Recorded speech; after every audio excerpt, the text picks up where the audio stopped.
Olá, meus queridos e amados irmãos e irmãs. É com muita satisfação que eu cumprimento a todos em mais essa oportunidade de juntos estudarmos a Palavra de Deus. Eu gostaria de convidá-los para uma palavra de oração. Senhor Deus, muito obrigado, Senhor, por mais essa oportunidade de estudarmos a Tua Palavra e podermos, pela Tua graça, sentir a companhia do Teu Santo Espírito e a Tua direção em nossas vidas. Capacita-nos, Senhor, nos dando sabedoria para buscarmos em Tua Palavra o sustento para a nossa fé. Dirige os nossos passos e capacita-nos ao Teu trabalho que Tu nos tens confiado, na missão que Tu nos tens confiado, pois Te pedimos agradecidos essas bênçãos, com o perdão de nossos pecados, em nome de Jesus. Amém, Senhor. De escravos a herdeiros, o tema que analisaremos hoje. Gálatas capítulo 4, verso 7, a palavra de Deus aqui nos revela o seguinte: assim você já não é mais escravo, mas filho, e por ser filho, Deus também o tornou herdeiro. A essa altura das argumentações de Paulo aos Gálatas, ele aqui atinge um ponto muito delicado da relação de vida que os Gálatas vinham tendo com o cristianismo e com o próprio Cristo. Paulo aqui, por estar lidando com um público de um nível cultural bastante elevado, contudo, pessoas de uma certa resistência religiosa e de comportamento difícil, porque Paulo estava lidando com líderes da igreja, com irmãos de fé da igreja, contudo, pessoas de cunho radical. Estava lidando com os judaizantes. E aqui o ponto se torna bastante delicado, porque principalmente lidando com pessoas de posse, como era a maioria dos que aqui estavam envolvidos, no caso dos judaizantes, Paulo entra numas melindras muito interessantes, que era a questão de herança, que é uma questão muito observada naquele tempo. O que Gálatas 4, 7 na realidade apresenta, Paulo entra numa dinâmica tentando ampliar a visão daquilo que Isaías já tinha dito no capítulo 61, verso 1, que Jesus confirmou lá em Lucas capítulo 4, verso 16, que ele tinha vindo libertar os cativos do pecado. Só que Paulo amplia essa ideia, como Jesus, em outras ocasiões, tanto em parábolas como em seus ensinos, claramente nos colocou como filhos, como herdeiros. Paulo aqui, ele faz essa junção desse contexto, mostrando, não de uma forma distante, um trabalho distante, apresentado por antigos profetas e por Jesus há tantos anos atrás, mas de uma maneira prática. Como a escravidão ainda era praticada de maneira aberta e livre nos seus dias, e Paulo estava lidando com pessoas que estavam envolvidas com esse contexto o tempo todo, ele vai direto ao ponto. Tenta imaginar se um escravo, de uma hora para outra, deixar de ser escravo e poder ser adotado como filho. Imagine só que maravilha de vida esse indivíduo não vai ter de uma hora para outra. Por acaso todos os seus problemas já não estariam resolvidos para quem vive num mundo com tanta dificuldade e tanta miséria? Foi aí que Paulo atingiu o ponto no diálogo com os Gálatas. No segundo tema, nossa condição em Cristo. Analisando Gálatas capítulo 3, verso 26 ao 29, Paulo aqui apresenta uma outra ilustração interessante. Ele diz que quando nós batizamos em Cristo, nós nos revestimos dele. Ou seja, em poucas e boas, Paulo está mostrando que, como sendo Cristo o herdeiro da promessa, e nós somos co-herdeiros com Ele, nós estamos simplesmente sendo revestidos, sendo blindados com a promessa da vida eterna, com a promessa de voltarmos a fazer parte de uma raça pura, com a promessa de nos livrarmos das condenações do pecado, que o principal é a morte. Estar blindado dessa promessa, dessa certeza, dessa salvação, é algo que superaria toda e qualquer expectativa de qualquer mortal.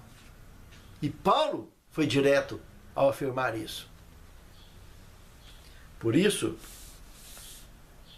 quando ele entra no terceiro tema, escravizados aos princípios elementares. Analisando Gálatas 4, de 1 a 3, Paulo volta a bater na tecla do herdeiro de maneira detalhada, do paralelo do herdeiro escravo, do escravo que se tornou herdeiro. Mas ele mostra de uma maneira que não é simplesmente viver isso de forma teórica. Por isso ele projeta essa comparação para o cotidiano de um herdeiro. Quando o herdeiro nasce e é menino, é de menor, que é o que ele comenta aqui, naquela condição, apesar de ser herdeiro, ele não tem diferença nenhuma de escravo. Porque, como criança, ele vai ser guiado por um tutor. Ele vai cumprir ordem, até ele ter idade de poder decidir e tomar rumo. Poder seguir sozinho. Poder usufruir da herança. Então, o que Paulo está mostrando para aqueles judaizantes é que não adianta ser um herdeiro teórico, ser um herdeiro imaturo, ser um herdeiro que não tem condições de viver a herança, porque ele ainda está preso a princípios elementares de sobrevivência, que é ser guiado por mortais, por cuidados dessa vida. Ser herdeiro, potencialmente livre, mas não estar livre, não adianta nada. Do ponto de vista da fé cristã. A fé, do ponto de vista da fé cristã, o herdeiro precisa de estar aberto para viver a promessa,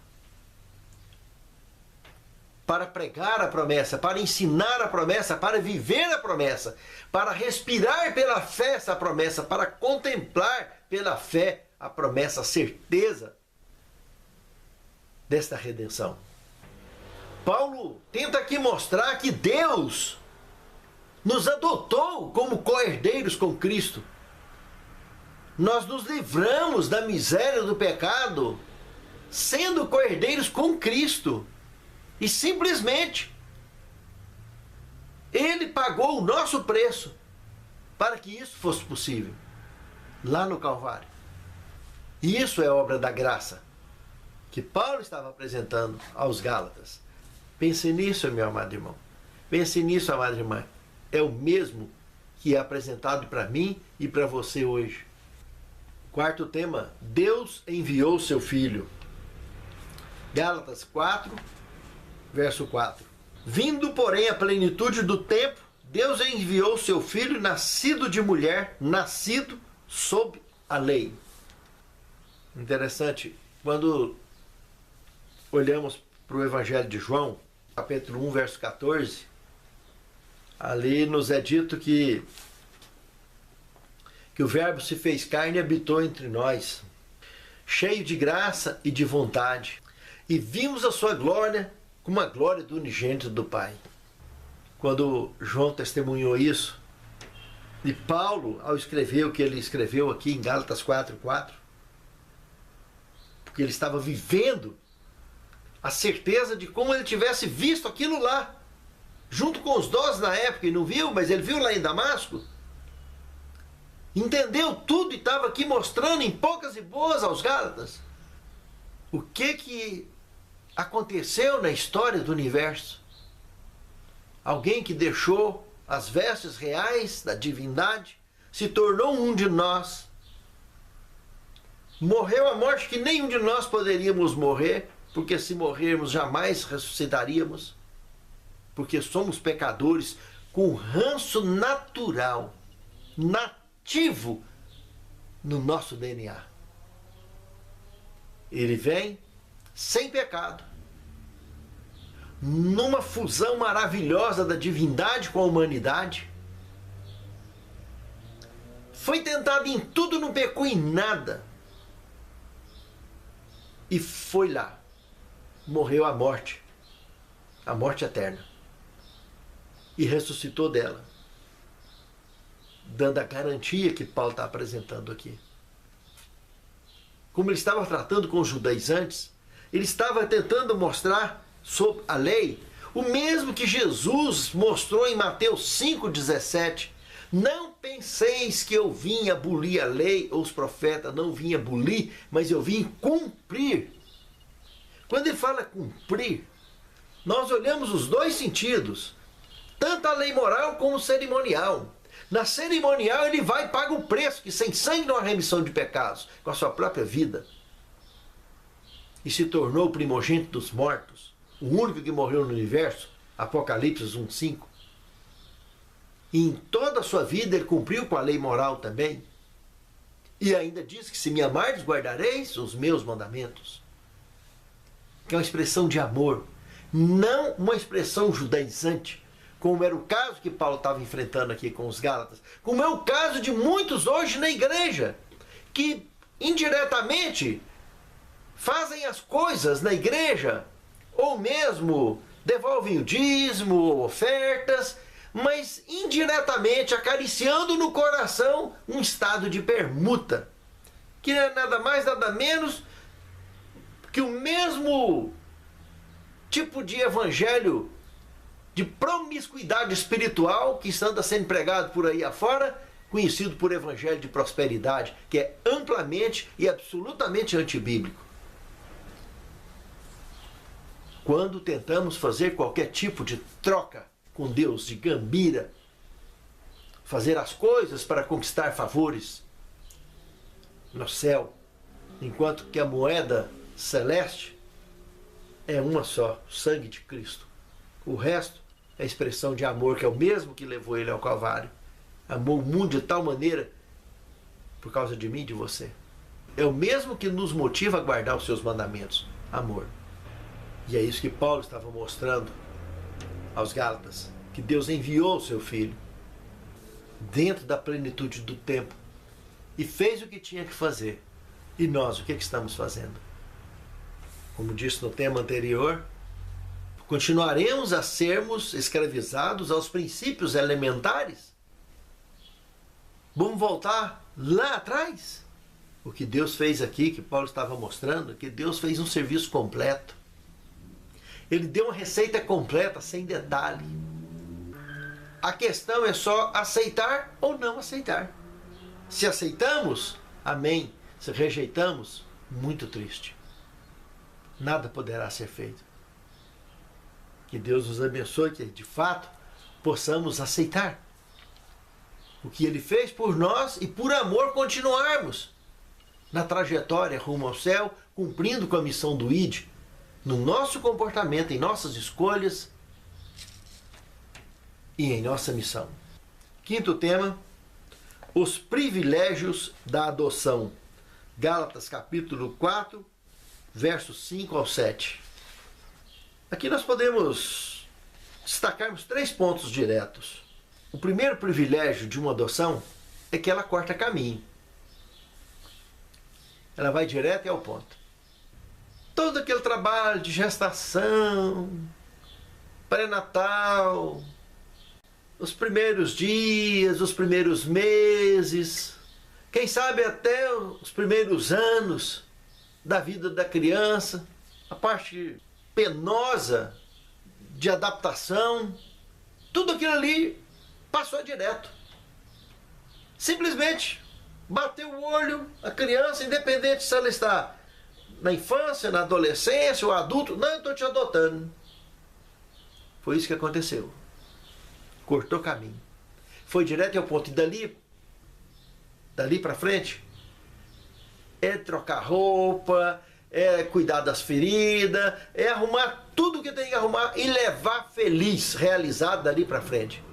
Essa é a ideia da adoção de Deus para conosco, que Paulo estava apresentando aos Gálatas. Segundo ponto, que se tinha qualquer forma de despesa que teve para aquela criança chegar naquele ponto, ou para aquele cristão chegar naquele ponto, foi paga. A conta foi paga. Acabou. Se era escravo, ele deu alforria. Se tinha dívida de alguma forma, foi paga. Ele não deve nada. E está livre e é herdeiro. Pensar e usufruir da herança da promessa que foi feita aos nossos ancestrais. E é estendida a cada um de nós como foi estendida a eles. A certeza de que gozaremos da salvação, da vida eterna, através da redenção oferecida desde o Calvário, que consagrou a promessa feita aos membros deste planeta, que estariam totalmente condenados se não fosse o amor de Deus. Imagine só, meus queridos irmãos, quantas e quantas crianças e pessoas morrem neste velho mundo, mergulhados na miséria, morrem como vítimas da miséria, morrem de fome, morrem de sede, morrem de frio. Quantos e quantos adorariam serem adotados? Simplesmente para se livrar da miséria. Durante uns 10 anos aproximadamente, eu ministrei palestra aos reeducandos de uma penitenciária aqui em Goiás, lá no CEPAIGO. Ia eu e o irmão Marinho, que era um outro companheiro de fé, filho na fé, que andávamos juntos. Todos os sábados íamos até ali. E como presenciamos dentro daquele lugar a miséria deste mundo, na vida daquelas pessoas. Tem casos de pessoas que chegou a mergulhar no crime para fugir da miséria, porque lá dentro não ia faltar comida. E eles preferiam estar lá dentro do que lá fora, pedindo comida. A loucura, a maluquice, o desequilíbrio mental absoluto por causa da miséria deste mundo, por causa da dor do pecado. Quantas e quantas pessoas estão pelo mundo afora ainda a perecer na miséria deste mundo e desejariam apenas serem adotados. Mas o que Paulo apresentou aqui aos Gálatas, que o privilégio da adoção de Deus para nós, é que Ele nos garante a salvação a despeito de qualquer situação deste mundo. E podemos, agraciados nessa promessa que vem de Deus para conosco, ter a certeza de vivermos eternamente num novo céu e numa nova terra onde jamais haverá miséria. Foi isso que Paulo apresentou aos Gálatas. Foi esse conforto, foi essa atenção que ele chamou deles, que os fez com certeza absoluta refletirem muito, assim como faz a mim e a você. Sexto tema: por que voltar à escravidão? Analisando Gálatas 4, de 8 a 20, Paulo mostra que era exatamente essa realidade que os judaizantes estavam vivendo. Em poucas e boas, eles estavam colocando uma marcha ré na vida e voltando a se tornarem primitivos, como se fossem homens dos tempos das cavernas. Uma verdadeira loucura. Voltar a acreditar na salvação pelas obras, Estar escravos de obras para conseguir favores de Deus é voltar a ser escravo. O preço da nossa adoção já foi pago. O preço da nossa redenção já foi pago. Nós já somos livres, nós não temos dívida alguma. Apenas o que faremos será por expressão de gratidão e amor. Por que então eu tenho que mergulhar a escravidão das obras?